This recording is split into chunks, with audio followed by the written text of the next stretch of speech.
there, it's Christian from 7 Gaming Network, and we're here with another Tactica because we've got a new set out. Legacies is pretty much here with many of us, and I want to talk about Yoda, the Wizened Master from this new set, because there's a lot to talk about with him. He is an extremely powerful looking character. So we'll do all the normal things. We'll take a look at his health, his points, his die sides, that's special, some decks that we can put him into, and some cards that will work quite nicely with him. So first of all, let's have a look at these die sides then. So first of all, we've got a 2 focus on there. It's very good. Every time we see a 2 focus, and especially I think in Blue Hero, because of some of the cards that we've got access to, which we'll talk about in a bit, that immediately starts making me think there's some good combinations that we can fire off with that. Some nice little plays that we can make with a 2 focus. And we'll talk more about that in a minute. And then actually the next 3 sides are much of a muchness. I think generally those are going to be the sides that would be a little bit disappointed to end up resolving that die for, because really where the meat is at with the Yoda character is those specials. And yes, there are 2 specials, meaning he has got no blanks. Now, just so I can point out what sort of effect that is, that makes him very, very consistent, of course, rather obviously. But one of the things that might be less obvious is think about how many cards that actually turns off. I mean, Feel Your Anger is going to be no good against Yoda's dice. And there are probably many other cards, Manipulate, lots and lots of other cards that Blue Villain specifically want to bring to bear that Yoda, just by his very nature of his character dice, are going to sort of switch off. So that's a really nice little bonus to not having any blanks, quite apart from the fact that it makes it much easier to be resolving his dice. But really it's all about those specials and that special effect. And that special effect really is a focus. Turn one of your dice to a side of your choice. We've got a mill effect with the discard a card off the top of an opponent's deck, or we've got gain a shield and or gain a resource. So what's astonishing, I think, about this is that really it feels like resolving a Yoda special is kind of 2 dice. And when you factor in that he has got 2 specials on his 10 point or 13 points for 2 die, that is really powerful. I am thinking he's probably going to get bring Balance of the Force at some point, because being able to resolve in a sense almost like 4 dice and good dice like resources, focus, off getting 2 specials is incredibly powerful. So I think the big advantage of the fact that they're both specials as well is that I really feel there is a whole bunch of other cards that you can play.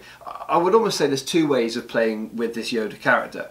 But in both ways of playing with him, he's an enabler. He makes other stuff happen, okay, rather than necessarily he himself do the business, as it were. Now, the 2 ways I think that you play with Yoda are fundamentally linked to the teams that you put him in.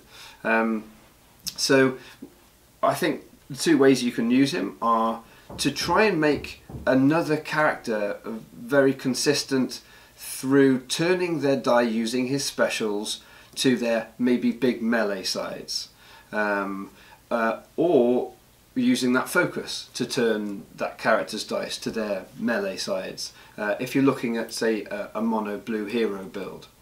And there's a number of characters. I think Isla Secura could actually be quite good for that, and you've got a few points to play around with. Maybe you could put a plot in there, or you could use a slightly sort of bigger, heftier character. You could of course go 2 Luke Skywalker Awakenings dice and 1 Yoda die, and I think you'll probably have some decent success with that. But I really think with it being only 13 points for a 2 dice version of Yoda, I think that's probably the way to go with him.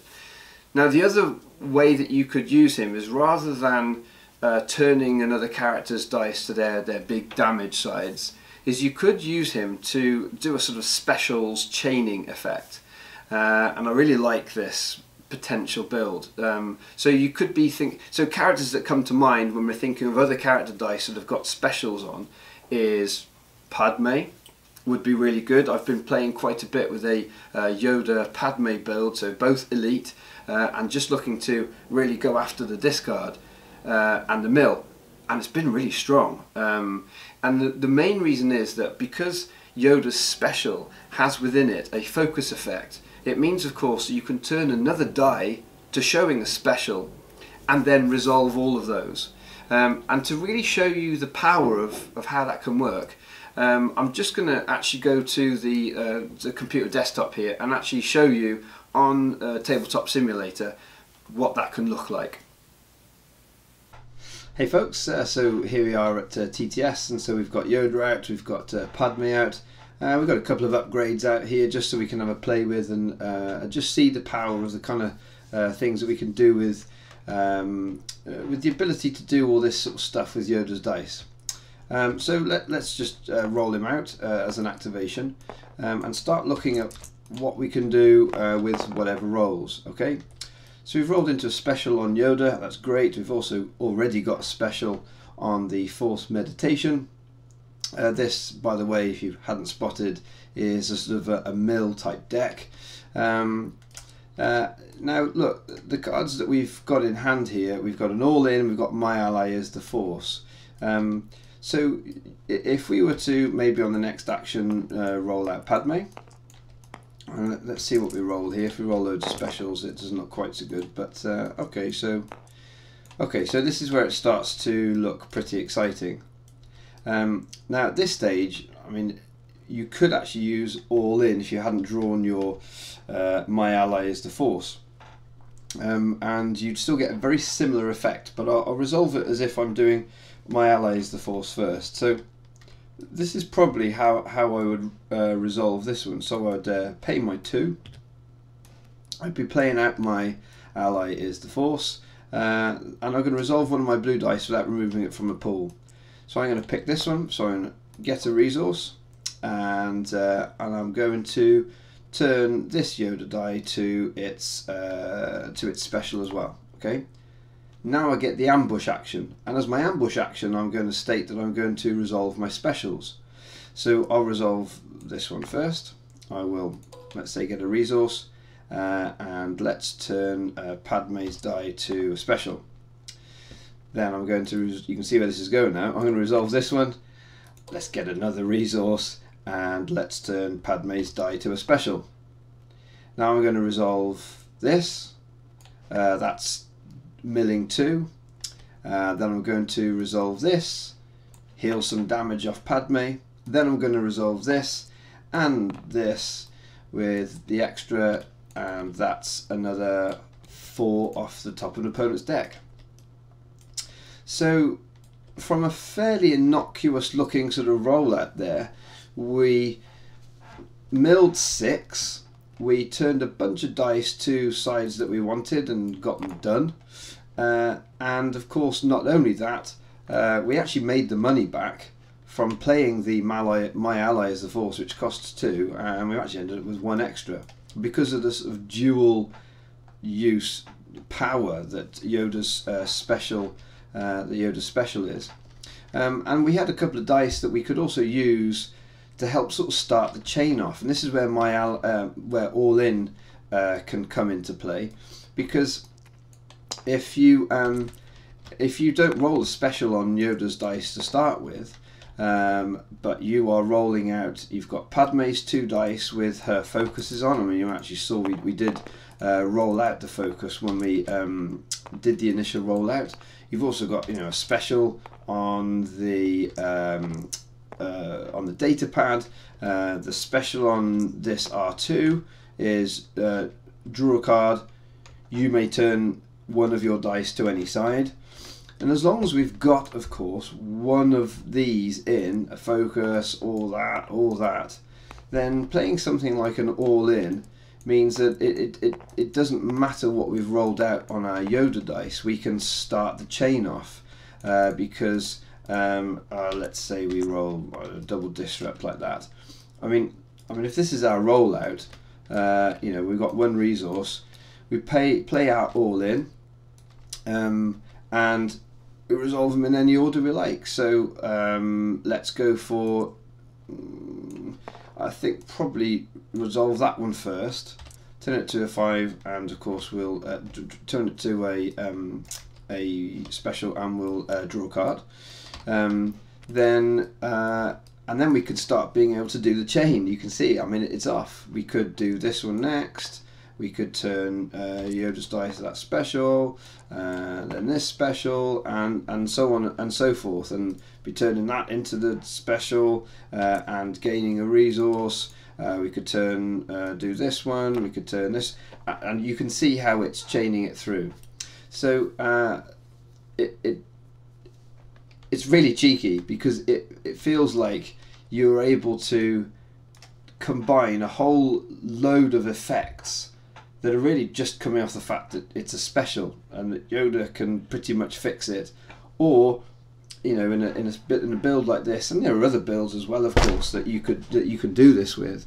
But I mean, the new R2 is really very good alongside Yoda, and of course there are other strong cards that you can be pairing him with, but this is just one example of a really powerful bunch of effects that you can get healing and mill and fixing off the specials, and it's really all coming from Yoda. He's the one who really makes the big difference with this, and allows you to start turning everything else to the sides that you need.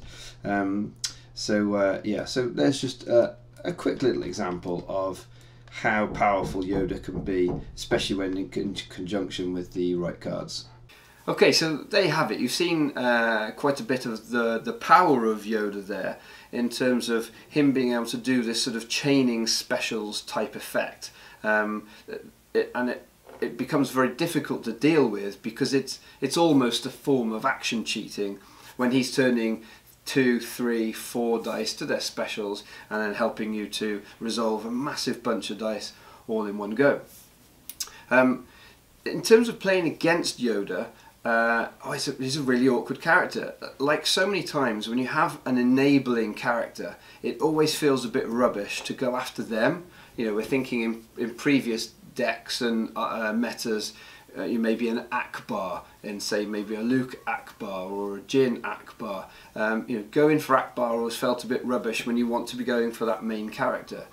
However, I think the difference with Yoda is that he really is particularly powerful for his points value, and I think the extra value that you get from removing those Yoda dice from the table early probably do make it worth going after them over and above the other character that he's sort of mainly enabling. It's maybe tempered if they're playing yellow and you're sort of giving them more time to be able to find, say, a second chance to put onto that character. You know, so for instance, if you were talking about that Yoda Padme build, you might want to go more for that yellow character first. But I think, generally speaking, Yoda will be a decent choice to go after first.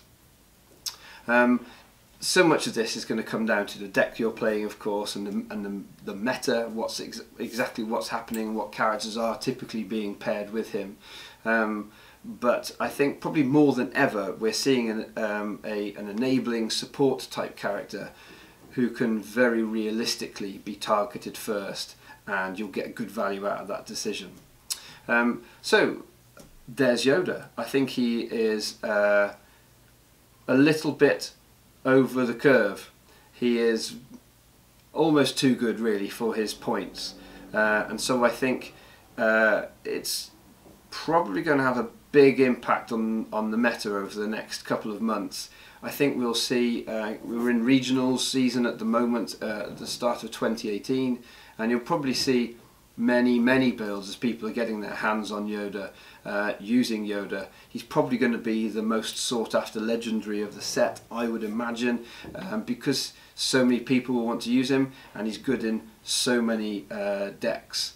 Whether that's enabling aggro type characters, or whether that's supporting and doing discard of his own for a mill sort of archetype, or even just generating resources and shields for sort of a mid-range sort of aggro deck. He has got so much versatility, and in the faction that I think is really starting to have all the tools available to it now in Blue Hero, I think Yoda's going to be a mainstay in lots of decks for quite a while to come. Anyway, that's a Tactica on Yoda. As ever, if you enjoyed it, please do comment if you think I've missed something out, another really good interaction or a great team that I should have talked about. Please do put it in the comments. This is meant to be a learning resource for our community. And of course, if you want to find out more, I'm going to point you towards my friends over at the Knights of Ren, who do a great podcast, especially if you're looking for more information about sort of competitive style Destiny. And you may well have found this video hosted on swdestiny.com. Mike runs a great site there with loads and loads of great articles and information, and hosting other really cool content creators like Tiny and Smuggler's Den and so on. Anyway, until next time guys, keep enjoying your Destiny.